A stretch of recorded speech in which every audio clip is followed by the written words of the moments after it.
Hey, it's me, MLB. Here is chapter 5 of Heard You Like Me, and this one is titled In the Minds of Class 1A. Just stay out of my way, he growled, adjusting the strap on his bag as he turned towards his desk. Just another loser, he thought. Could take her down easy. She's no threat. Oh, I'm glad you think I'm not, you said to him, and he paused and then spun around to face you. Would you say? He scowled at you. Oh, well, nothing important. I'm just another loser, right? You said, watching for his reaction. He just looked at you silently and then spoke inside his mind. So you're listening into what I'm thinking, huh? He thought. Oh, you bet, buddy. I'm all up in that mush of yours, you replied out loud to him. Stop listening to my thoughts, damn it, he barked at you, and you grinned. Yeah, well then don't say anything you don't want me to reply to then, you said with a shrug, and then turned back to Krishma. Sorry, I heard you say your own name in your mind. That's how I knew, you said to him.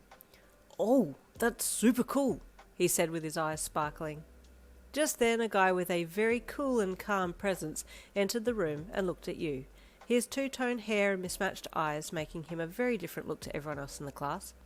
Although he had quite a visible burn over his left eye, it still didn't detract from his handsome features, and he looked at you, and you nodded at him. He then just continued to his desk and sat down. Well, if I had to be concerned about anyone, it would be him, you thought, as you eyed him and then looked at Momo. She didn't appear to be fazed by him as he turned up, so you relaxed a little and turned your attention back to Krishma, who had started asking you questions. While you spoke to him, you listened in to other thoughts around you, but no one appeared to be thinking ill of you, or thinking thoughts about Momo. There was just this one inner voice that kept repeating popular TikTok lines, and you looked around to see who it was. Oh, it's the lightning blonde guy, you thought when you correctly deducted who it was coming from. I think for the most part this is the head empty dude of the class, you thought. Him and that other red and white head guy. His head is very quiet. Eerily so. Most of the class seemed to be quite pleasant, bar the angry blonde that you'd crossed paths with earlier, but then the teacher entered and you immediately tuned into his thoughts. Here we go again. Hell on steroids, his inner voice said. You almost burst out laughing. I think I might be in love, you joked to yourself as he walked to the front of the classroom, his aura switching from tired to pissed, which wasn't that much different from the other, to be honest. Quiet, he said out loud, and everyone got to their seats and sat down quietly, waiting for him to say something else. We have an exchange student here from our sister school in France. Yun will be here for 10 months, seeing what it's like to be in a hero course here. Yun, come up here and introduce yourself, he said. Haven't you already done it? You thought, as you got up and walked to the front of the classroom. Yeah, hi, what he said, you said, pointing to the teacher before going to walk back down to your seat. Wait, the teacher called. Come back here and introduce yourself properly. Okay, you said as you walked back up and stood there. Hi, my name is not Slim Shady. I'm bilingual, can speak sarcasm and English. My mother tongue is sarcasm. I'm speaking it now. Well done, if you can understand me. I love anyone who is not talking to me, and if you want to be my friend, don't. I am better as a concept. We good? You asked then, looking across to the teacher, who just looked so done you couldn't help but let out a little giggle, but then you quickly corrected yourself. I don't get paid enough to deal with this, he said with a sigh. Okay, go on, sit down.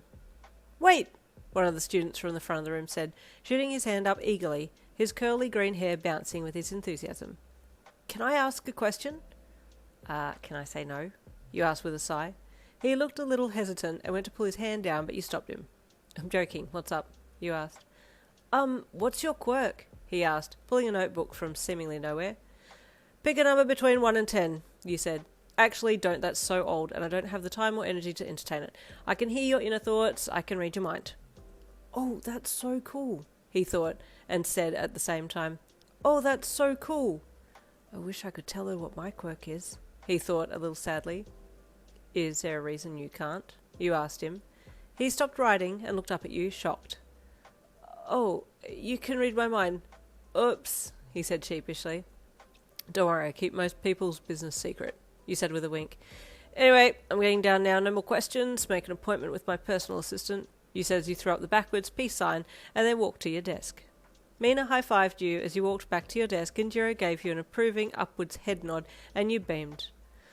Okay, that went well. Don't care if it didn't. you thought as you sat down in your seat, and the tired teacher got up again. You all know who I am, but for Yin, my name is Aizawa, he said. Oh, yes, you were the one corresponding with my parents, you said. Got it, it all makes sense now, you replied. He sighed. Okay, let's start, he said, following it up by giving instructions about what to do for class, and you followed suit.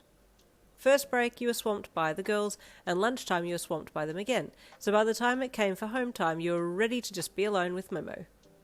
Man, it is full on having to be ready to talk to everyone all the time, you commented to her, as you both got changed into casual clothes, and then you chucked on some shorts and a sweatshirt. Oh, thank God I can move, you said, throwing your body around just to prove your point.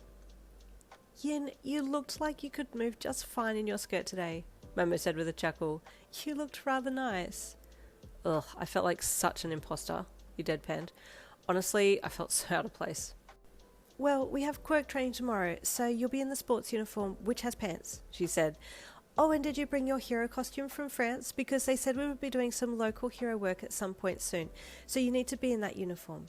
Yep, got it here, you replied, looking into your suitcase. I really do need to get a set of drawers or something to put my clothes in, rather than living out of a suitcase for 10 months. Oh, did you want to go shopping? Oh, let's go shopping. I can call for the car right away, Momo said excitedly, and it was more that you wanted to see her happy that had you saying yes. And before you knew it, you were in her family car and being whisked off to the local furniture place to see what they had in stock. What did you have in mind, Yin? Momo asked as she grabbed onto your arm and hugged it, looking up at you with such a cute look on her face you had to fight every fibre of your being not to bend your head down and kiss her already. Oh God, you're so cute, you thought, looking down at her. Yin? She asked when you were just looking at her. Sorry, just thinking about how beautiful you are. Nothing to do with drawers, you said, and she blushed and giggled happily. You're always such a flatterer, she replied, and you chuckled. I mean, sure, if that's what you want to call it. Anyway, drawers, you said, changing the subject. I think either like a 3-tier or 5-tier should be okay. It'll fit beside my side of the bed, no worries. Okay, let's see if they have something like that, Momo said, as she took your hand and started to lead you into the shop.